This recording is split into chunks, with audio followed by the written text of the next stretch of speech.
Itinurn over ng Philippine National Police ang mga patrol vehicles at personal safety equipment noong Martes sa mga pulis ng Ilocos Norte para mapalakas ang visibility ng mga security personnel dito. Kahapon, dumating ang ating Director for Logistics, si Police Major General Mario Reyes, na siyang representative ng ating Chief PNP, upang formal na i-turn over sa atin yung 28 na patrol cars na siyang magpapalakas ng police response at visibility natin. At ang mga proyektong ito ay kasama doon sa capacity and capability enhancement program ng ating PNP. Of course, ito nga, sabi nga sa atin kahapon, to quote our guest, sabi niya Major General Reyes, na ito ay congressional initiative na kaya nagpapasalamat ang ating PNP sa pangunguna ni Police General Benjamin Acorda Jr.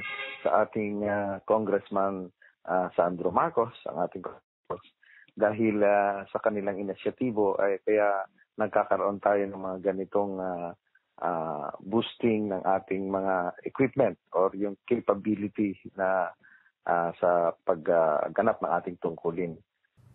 Ibinigay din sa lokal na pulisya ang 1.765 milyong pisong halaga ng safety equipment. So kahapon nga yun, 28. Aside from that, meron pa kong binigay ng mga combat helmet, mga vest na bullet vest ng mga personnel natin at saka mga raincoats na binigay ng ating Chief PNP. So, napakalaking tulong na naman nito sa INTPO upang maisagawa namin ng maayos ang aming trabaho at makapag-contribute ng maigi ang PNP sa ikaka-progreso ng buong probinsya.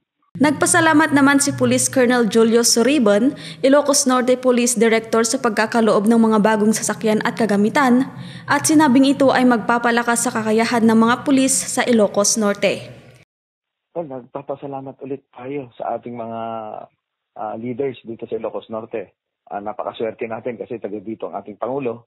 Meron pa kaming senator at saka meron kaming mga congressman, governor. Si Governor Matthew Marcos Manotoc na talagang kinitulungan ang kanilang kapulisan upang mapanatili ang kaayusan dito sa probinsya. Kaya nga nung last year, kung makikita niyo yung tourist arrivals, ang dami.